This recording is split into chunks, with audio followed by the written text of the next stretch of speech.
Je suis contente ce matin de recevoir Jocelyne Landry, directeur général de la Bibliothèque de Montmagny, parce que c'est un beau projet qui vient d'être lancé officiellement.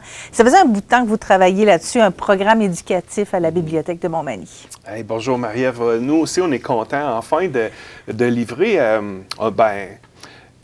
c'est un rêve pour la bibliothèque dans le sens où on va tourner 10 ans l'an prochain. Puis je crois que c'est un beau leg déjà que de pouvoir rejoindre les jeunes de Montmagny dans le procédé, dans leur passage au niveau scolaire, d'avoir un moment où on va aller chérir deux liens de notre identité culturelle à Montmagny, là, le canot à glace, la chasse à la sauvagine, par exemple, qui sont deux traditions qui sont reconnues à l'UNESCO, qui font partie de notre patrimoine immatériel officiellement.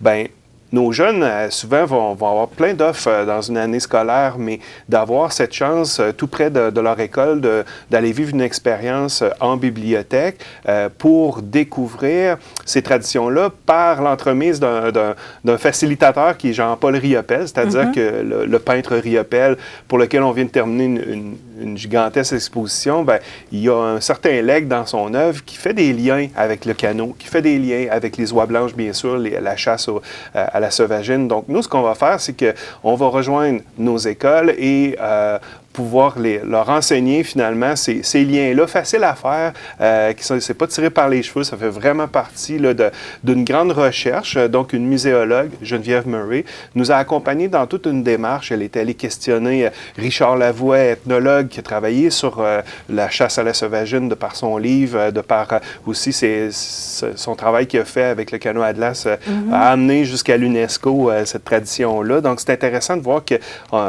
c'est quelque chose qui a été bien réfléchi et qui sera livré aux écoles par l'entremise d'une médiatrice culturelle. C'est nouveau, ça, pour nous, à la bibliothèque.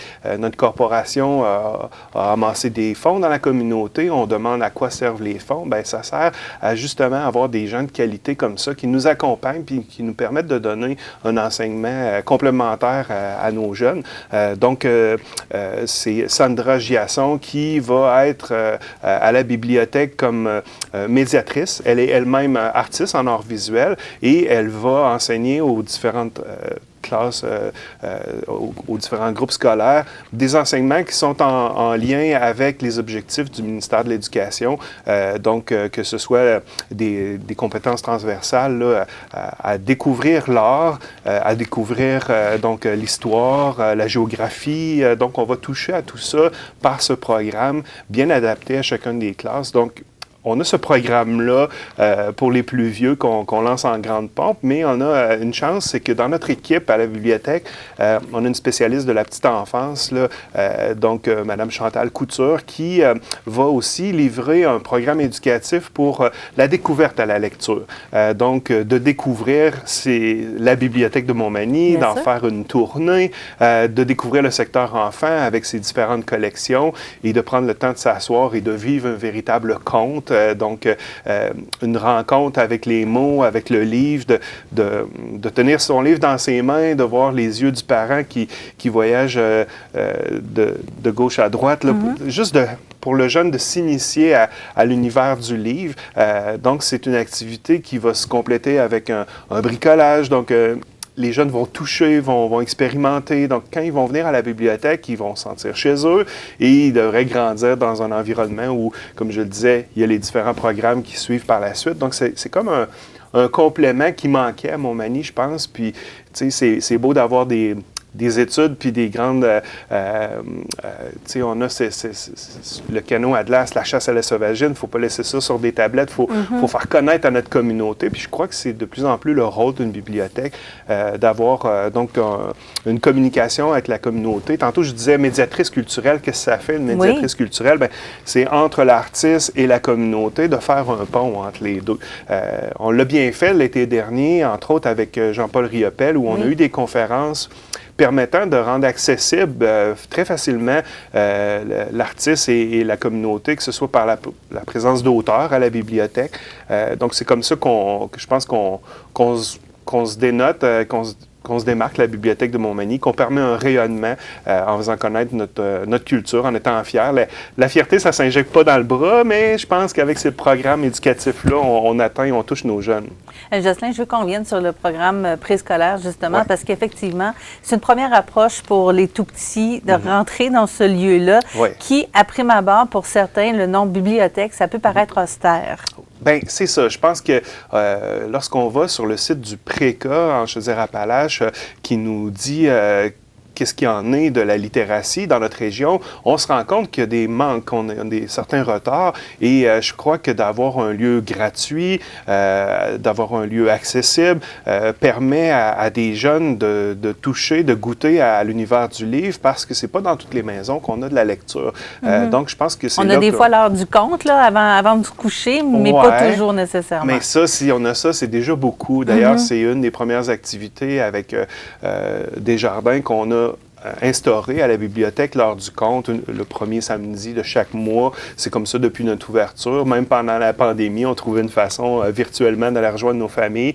Mais ça, c'est une base et il faut en faire plus. Il y aura dans les prochaines semaines une grande rencontre justement de cet organisme que je vous ai nommé précédemment, le Préca, qui va permettre de faire une discussion entre les différents organismes du territoire pour voir quel est l'état des lieux en termes d'accessibilité à la lecture, spécialement pour la petite enfance dans Montmagny-Nord, et comment on peut mieux faire les organismes pour travailler ensemble et être complémentaires au monde scolaire. Nous, les bibliothèques, on est ouverts le soir, les fins de semaine. Ça permet de rejoindre les jeunes en complément au secteur scolaire. Puis je pense qu'on est oui, une mini-maison de la culture, mais on est véritablement une bibliothèque qui est exactement là où il faut être. Je pense que la Bibliothèque de Montmagny, dans son plan d'action, a vraiment une vision claire de où elle veut aller dans le temps. Bien, pour les enfants, il y a vraiment une aile au complet qui est un peu séparée des autres, justement, et qui leur donne toute la place, là. Oui, toute la place, et c'est d'entrée de jeu sur le premier plancher. Lorsque vous entrez à la bibliothèque, à droite, là, vous allez du côté ouest de la bibliothèque. C'est très éclairé. Nos planchers sont chauffants pour que les tout-petits puissent se rouler par terre. Donc, toucher les livres, c'est pas... comme tu disais, austère, là, on veut vraiment démocratiser l'accessibilité à la lecture. C'est pour tout le monde. Les gens ne sont pas questionnés, sont plutôt accompagnés, puis on aime bien voir les parents accompagner nos jeunes lors de ces démarches-là. C'est pas nécessaire d'avoir une carte de membre pour entrer dans la bibliothèque. Oui, c'est bien Profiter dit. du lieu, Oui, et c'est même gratuit. de toutes nos activités qui sont gratuites, ça fait partie. On dit que les bibliothèques, c'est le dernier retranchement de la culture. Dans certaines municipalités, présentement, on vit des difficultés parce que on voit nos bénévoles qui sont de plus en plus âgés, qui s'en vont tranquillement dans certaines bibliothèques. Ça crée qu'on passe de 3 heures à 1 heure d'ouverture dans une semaine. Donc, ça ne laisse pas beaucoup de chance à nos gens d'avoir accès à leur bibliothèque. Nous, à Montmagny, on est chanceux. On a plusieurs bénévoles, une trentaine qui gèrent simplement le comptoir du prêt. C'est une chance unique, mais comme je dis, il faut garder nos bibliothèques comme étant un phare où la culture doit être gratuite. C'est dans les valeurs de l'UNESCO, ça fait partie des valeurs que la Corporation de la Bibliothèque de Montmagny s'est donnée pour permettre l'inclusion, permettre... c'est une pauvreté d'une certaine façon si on n'a pas ces services-là dans une communauté.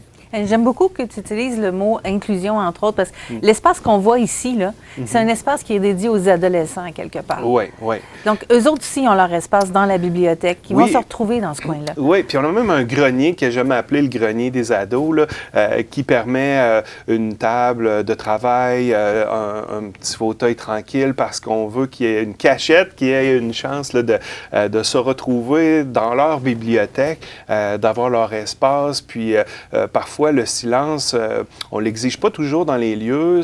Pour les jeunes qui veulent se concentrer, bien, on ferme les portes dans une salle où on confine le silence à cet endroit-là. Donc, ça permet à chacun d'avoir sa place dans la bibliothèque. Donc, on a des nouveautés ados à chaque semaine. On veut vraiment rejoindre nos jeunes. On a aussi un programme qui s'en vient, Ago on lit, qui va permettre de faire tout un suivi. Je ne veux pas voler de punch ce matin, mais vraiment, on veut rentrer en échange avec nos jeunes, puis on pense que ça se fait de la petite enfance jusqu'à la fin du secondaire. Et ça va beaucoup plus loin aussi, puisque de l'autre côté, vu sur le parc, il y a des espaces pour faire des casse-têtes, des espaces pour aller tricoter sur place avec une amie, discuter. Oui. Et on l'a vu pendant l'exposition de cette année. On a passé tout près de 8000 visiteurs. Ça a été un succès. On voyait ces gens à Montmagny qui découvraient la ville et qui nous disaient, et les bénévoles en étaient fiers, à quel point notre bibliothèque, elle est belle. Donc, c'est un lieu inspirant, c'est lumineux, mais c'est un lieu où, justement, il y a des espaces pour tous les goûts, que ce soit pour les adolescents ou pour les personnes qui veulent simplement aller lire le journal du matin avec une odeur de café dans la salle des périodiques. Donc, je crois que pour ceux qui connaissent moins la bibliothèque, faites comme ces visiteurs qui sont venus l'été passé puis qui ont été conquis, là, autant par l'accueil de nos bénévoles qui sont toujours souriants et qui donnent un service impeccable. On s'est même rendu compte à quel point, l'été dernier, avec l'événement Riopelle, à quel point c'était premièrement, l'événement de l'heure à Montmagny et comment la bibliothèque était une antenne touristique en plein cœur du centre-ville en ayant même les mêmes outils qu'au bureau d'information touristique, là, des cartes montrant le territoire. Nos bénévoles ont eu une formation, ils se sont présentés dans les différentes institutions touristiques cet été pour connaître un peu mieux les différents services. Alors, ils sont devenus à la limite des agents touristiques, mais certainement des excellents porte-parole de Montmagny. Et on a vu beaucoup de belles surprises. Les gens qui entraient dans la bibliothèque cet été, et même des gens de la région, des gens de Montmagny, qui étaient agréablement surpris de voir l'installation et tout, et qui se disaient, je vais en profiter maintenant. Alors, s'ils n'ont pas encore fait le pas jusqu'à l'intérieur, je pense que ça vaut la peine. Il y en a plusieurs qui sont venus en emmenant leur famille, puis c'est là qu'eux-mêmes découvraient, les lieux, l'architecture, mais toute la vivacité. On a des conférences les mardis soirs, les week-ends, puis il y avait des gens qui venaient de loin pour entendre les différents auteurs dans cette année du centième de Riopelle. Tous les grands noms, que ce soit Huguette Vachon, qui était notre commissaire d'exposition, mais Monique Winman, Hélène de Billy, ce sont des gens qui ont passé à Radio-Canada, qui ont fait la tournée des grands musées. On était chanceux à Montmagny cette année d'accueillir ces gens-là. Puis on a encore de belles activités qui s'en viennent dans la programmation de 2024 pour la bibliothèque, puisque, comme je le disais tantôt, on va fêter notre 10e anniversaire et c'est certainement là qu'on va faire savoir à quel point on est chanceux d'avoir ces bénévoles là, qui représentent tellement bien Montmagny. Alors, c'est sûr qu'on va se revoir pour en parler justement du 10e anniversaire de la Bibliothèque de Montmagny. Merci beaucoup, Jocelyn Landry, d'être passé ce matin. Ce matin, on parlait, entre autres, du premier programme éducatif présenté par la Bibliothèque de Montmagny aux jeunes du primaire, du programme préscolaire et aussi de tous les services disponibles sur place, donc au centre-ville à la Bibliothèque de Montmagny.